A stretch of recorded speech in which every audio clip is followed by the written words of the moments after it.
What do you see? Masaya. Masaya kami. Well, hindi madalas.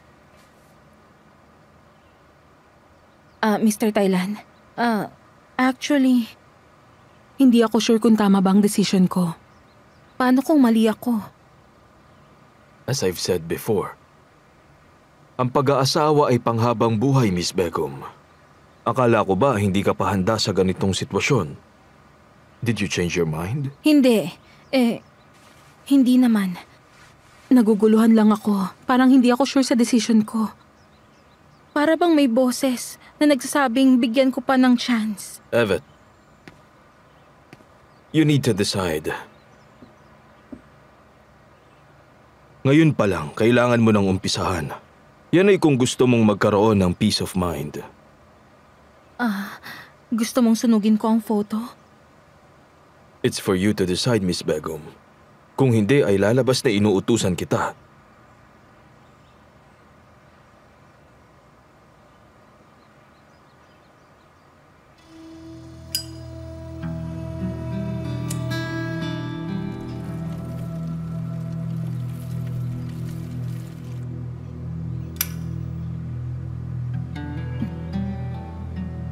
You've done what is right for yourself and took a step.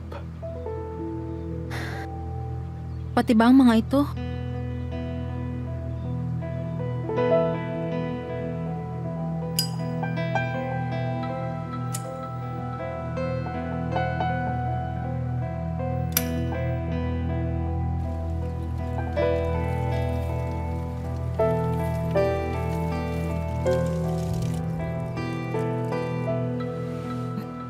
Tulad ng sinabi mo, naging magaan ang pakiramdam ko.